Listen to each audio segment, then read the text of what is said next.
Welcome to another special live edition of Bad News, the media criticism show the right deserves. Happy Friday. I'm Emily Jashinsky. And I'm Ben Weingarten.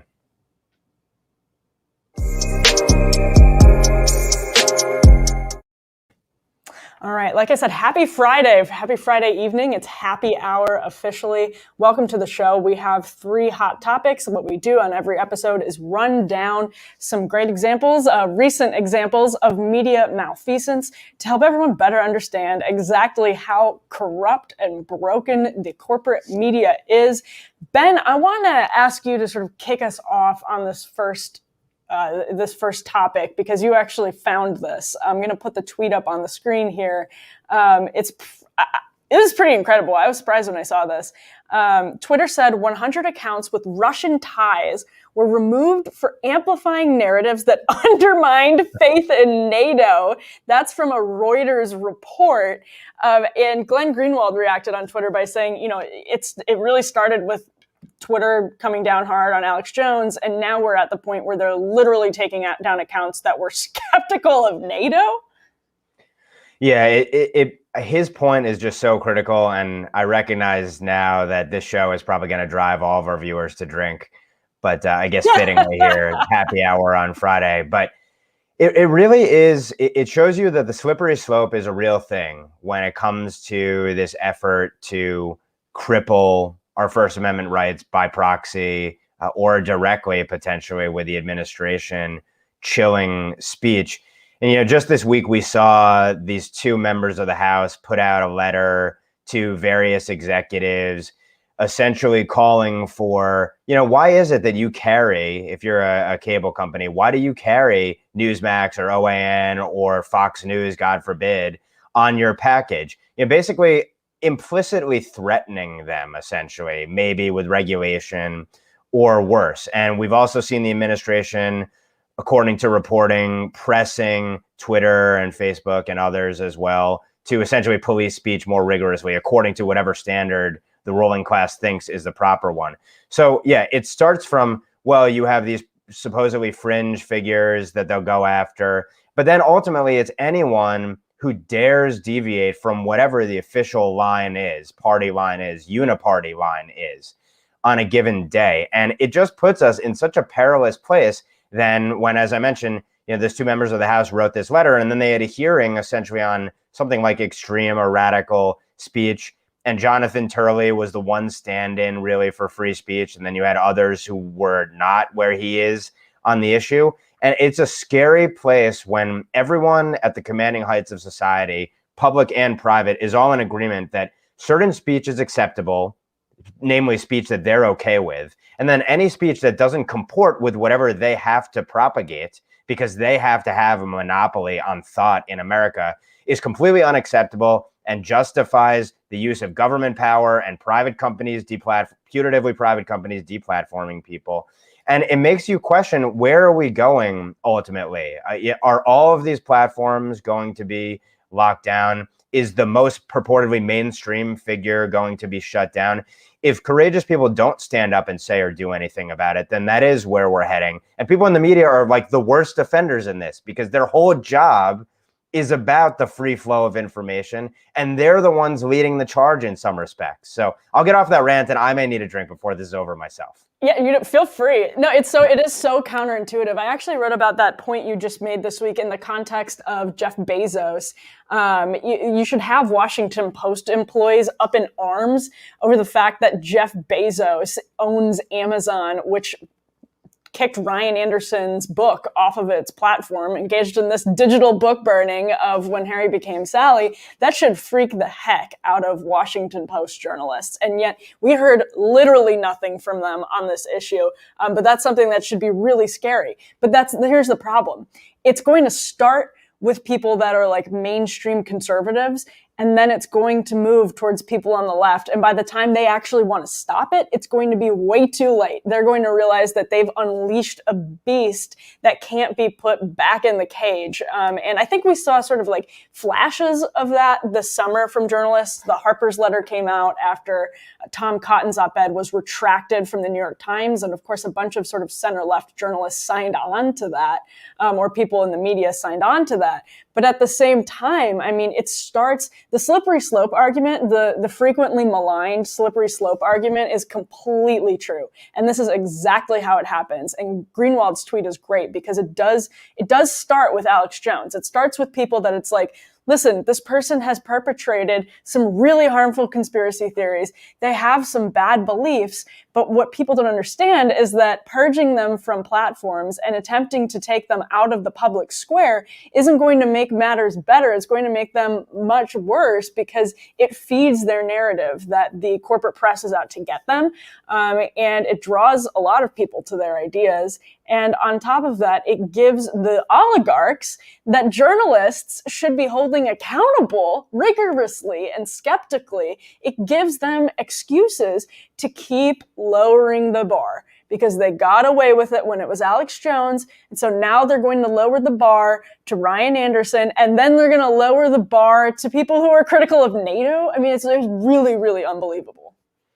Yeah. And I mean, I think, part of this is there's a generational aspect of people who have come, like you look at the New York Times newsroom and there's been this storyline, which I think is probably accurate to a large degree, of the younger journalists there are more radical in terms of completely not accepting any dissenting thought than the older ones, and the older executives are ceding ground to them.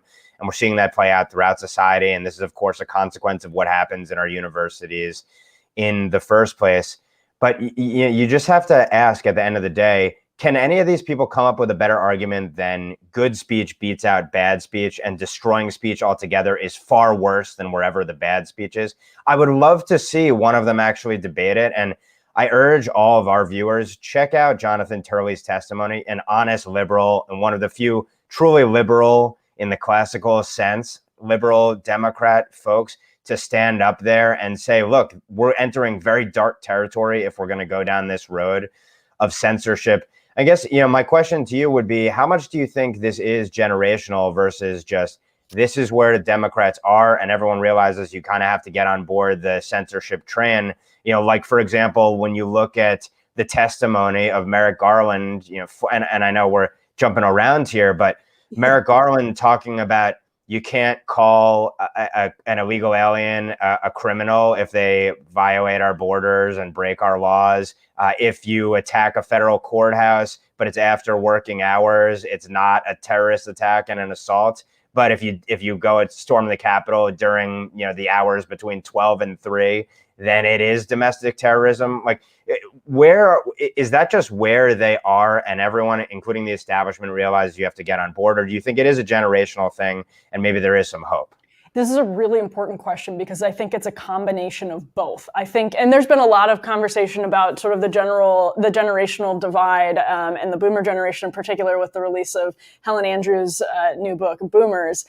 And I think there's something really important here, which is that millennials sort of entered the workplace, went through our college system, our corrupt academic system, at a higher number than other previous generations. And they brought with them this radicalized strain of progressivism that insists anybody who doesn't toe the dogma is not just we talk about this on every episode, and I feel repetitive for bringing it up, but it's at the root of almost every question we tackle.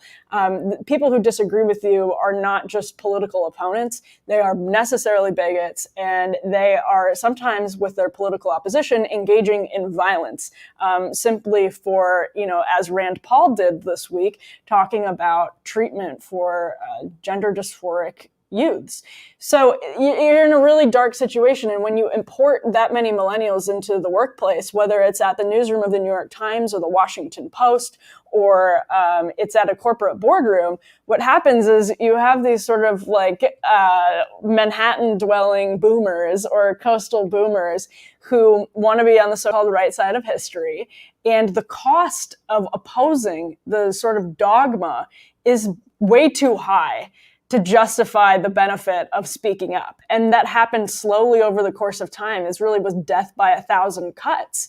And when it got to be the summer of 2020 and things were unhinged, it was just too late. I mean, it's just too late now. So the boomers were intimidated into submission by this millennial workforce. And then, in general, that millennial workforce went through our academic system in higher numbers and came away with this radicalized strain of progressivism.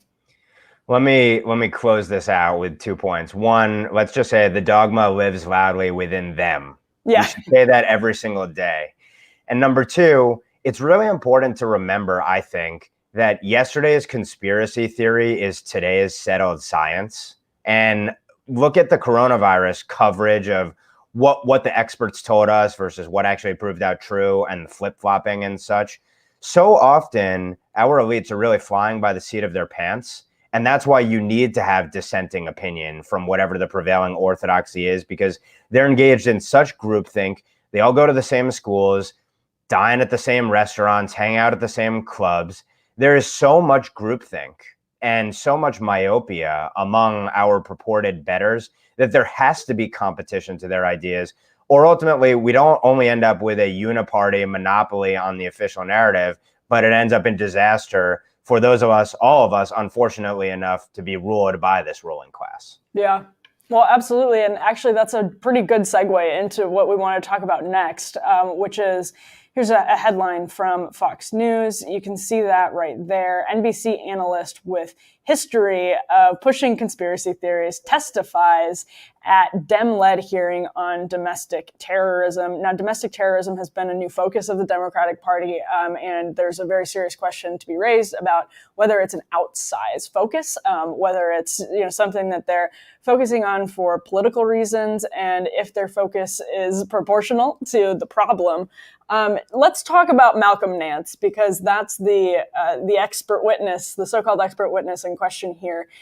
Ben, what did you think about the Democrats calling on Malcolm Nance for his expertise on this domestic terrorism hearing?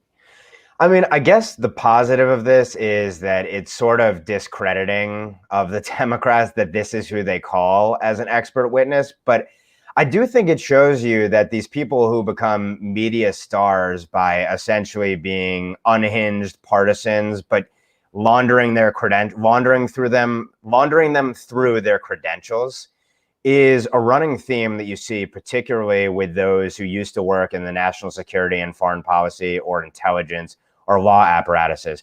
Essentially, you have political hacks who, based upon their history, in some cases having legitimate, serious positions, in other cases maybe less so, using those credentials to try to justify, and for the networks to put them up as representatives of, these are serious people who have real experience in these issues, and thus they are serious authorities and you better listen to them. But then if you look at any of Malcolm Nance's coverage over the last few years, it's just been totally unhinged from Russiagate all the way down the line. So that's why I say, on the one hand, it's sort of discrediting that Democrats are all sort of like Adam Schiff, I guess, and they like people like Adam Schiff, but who are actually working on networks. But on the other hand, it's really disturbing that the networks essentially get away with putting these people up as purported authorities, but they're really themselves the conspiracy theorists and disinformation artists.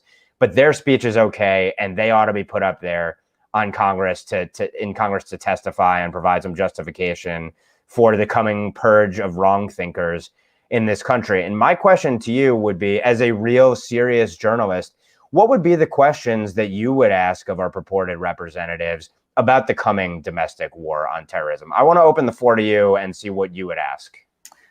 That's a really good question. I mean, I would want to know what the big thing I would want to know is what is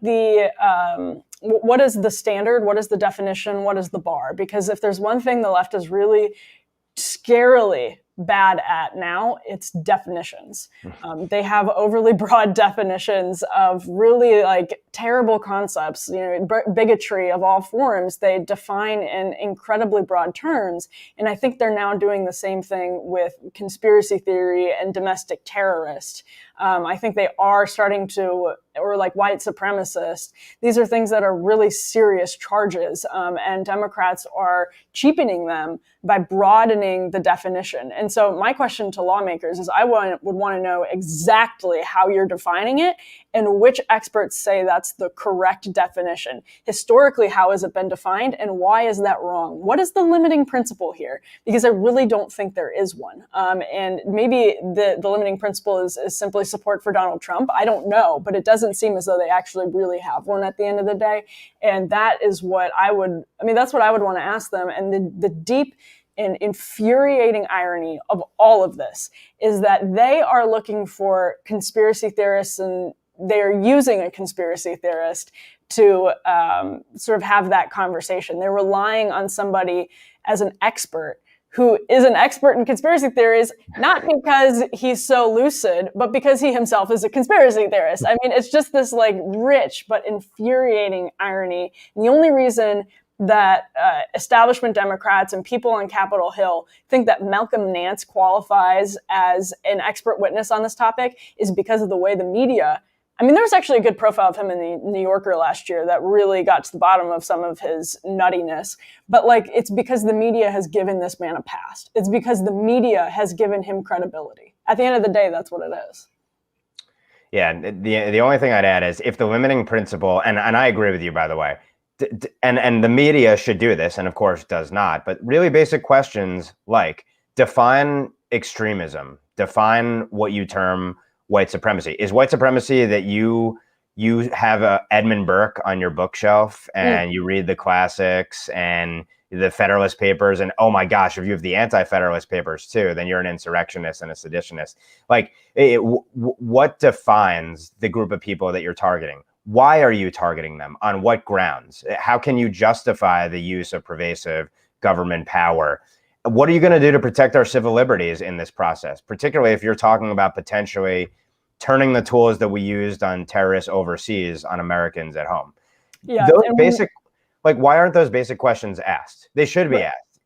Right. And actually, now that you bring up the civil liberties issue, the left, who is supportive of people like Edward Snowden, should be so incredibly freaked out by this domestic terrorism push because they're, again, using these overly broad definitions to justify government snooping, I'm sure. And so I would want to know that if I were, somebody on the far left on Capitol Hill. If I were Alexandria Ocasio-Cortez or like Rashida Tlaib, that would be my question. I would be deeply interested in that.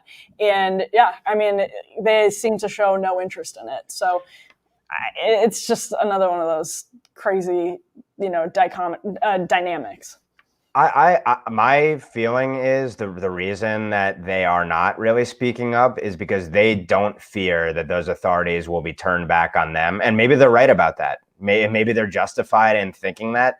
The last point I'd make is, since you said maybe the limiting principle is support of Donald Trump, question there would be then, are Mika and Joe going to be targeted because they had Donald Trump on all the time? They were aiders, abettors, and enablers of this authoritarian regime. So who in the media is going to go down when the purge expands? But that's the thing. It's the only way to save yourself, at least for now, is to grovel. And it won't be enough in the future. But if you grovel right now sufficiently at the feet of the left, then yes, you'll be given a pass, as they do.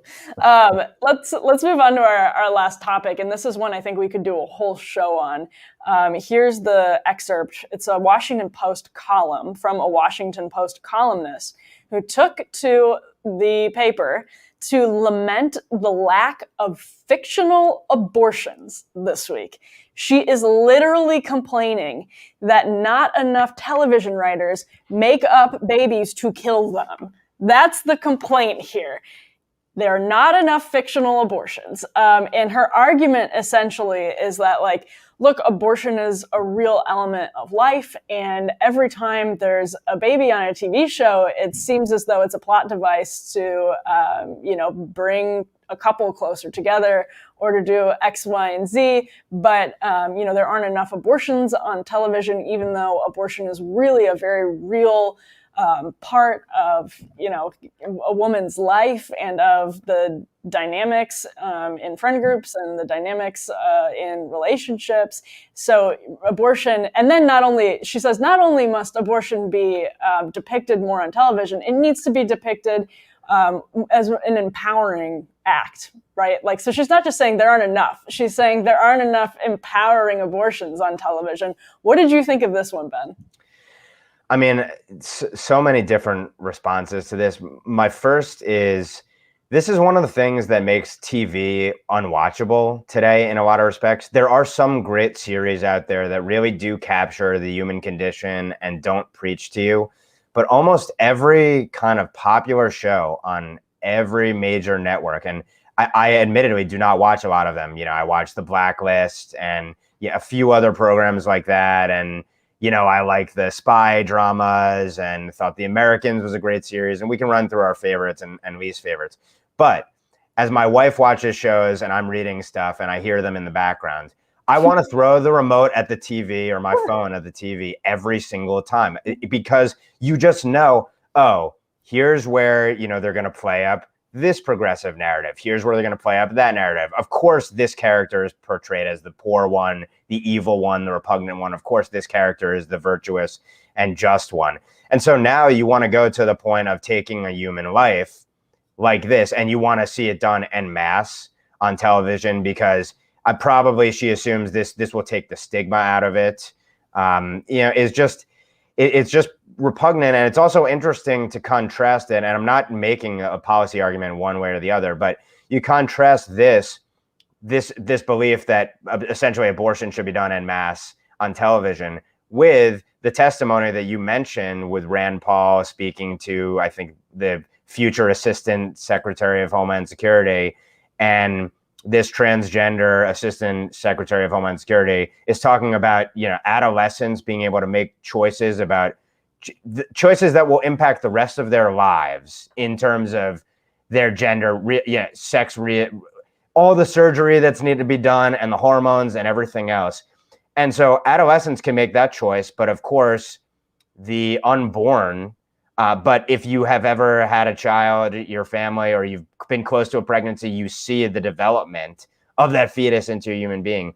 There's no protection for that unborn, but then a 3-year-old can make a decision for themselves that, okay, I decided I want to be a girl, and I'm going to go through with these procedures that are going to have myriad ramifications and oftentimes lead to major heartbreak for the people and the families who make them. So I think that contrast is really something. This argument is just sickening. I can't really put it any other way. It's sickening and it's heartbreaking. But she doesn't want them to portray what you just described, which is how heartbreaking the decision to end a pregnancy is. She doesn't want people to show. She doesn't want shows to demonstrate how painful abortion is for women.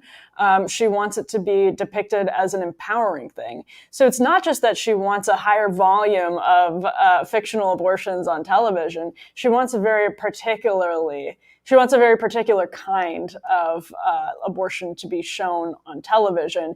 And I think one of the most interesting, conservatives have actually talked a lot about the relative lack of abortion on television. It comes up, from time to time, but this is something that conservatives have covered in the past. And it's really interesting. It's like such a Hollywood blind spot that they don't even realize how subconsciously they often use pregnancies as ways to bring couples together, as ways to, a great example I can think of is the ultra progressive show Girls. When you keep a baby, it can be a very fulfilling and happiness-inducing experience for women, and particularly, women who may be struggling. And so it's fascinating to watch the way Hollywood actually does have this, has an approach to abortion and pregnancy and motherhood that it doesn't comport super neatly with their pro-abortion activism and voting records.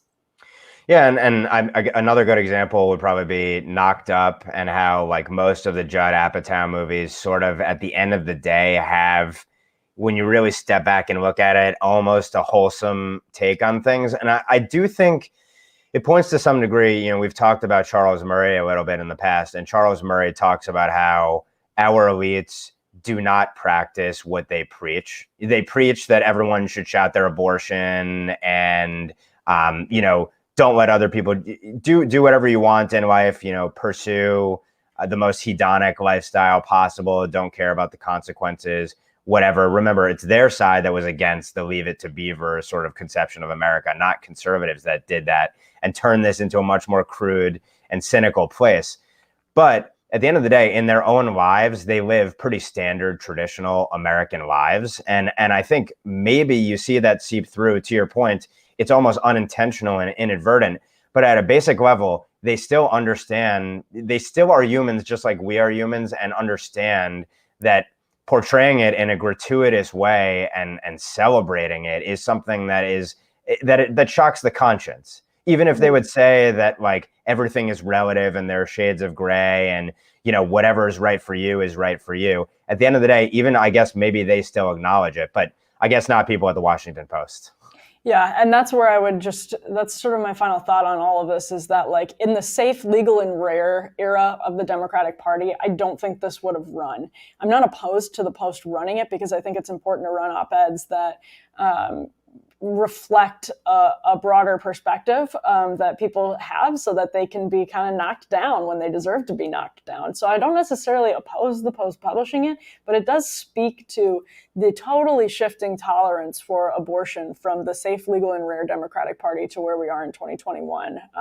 Just the fact that the media was that an outlet like the Washington Post was comfortable running this, and that there may be an argument for running this, sadly, because it may be reflective of a broader perspective, I think does speak to the devolution of the Democratic Party's perspective on abortion. This is how you shift the Overton window. And if shows then pick up the mantle and start portraying it like it's something that ought to be celebrated, then obviously that has an impact on the culture. So, I guess I don't know what the happy way to kind of conclude this is, because it's such a sad and somber note, but I guess celebrate your families, have a drink with your loved ones this weekend. I don't know. What are your thoughts, Emily? How do you end this positively? The happy way to end this is just that it's Friday at 5:30 p.m. on the East Coast, and that's the best thing that we can say at this point. Next week will be better, maybe. Well, I'm sure we'll have lots of great coverage of the left's heads exploding over everything that's said at CPAC. So that's the tease for next week. Yeah, that'll certainly be part of the coverage, I imagine. It feels inevitable. Well, we've been doing these broadcasts for Bad News, a project of the Federalist, sponsored by the National Journalism Center. We've been doing it every Wednesday and Friday. So if you can subscribe, if you're interested to watch our takes, which are twice a week, and we break down some of the worst media coverage that we see. If you're interested, please subscribe and stay tuned for more. We'll certainly be back with all of the media's misbehavior, misconduct, malfeasance, all of it next week. Until then, have a great weekend, everyone.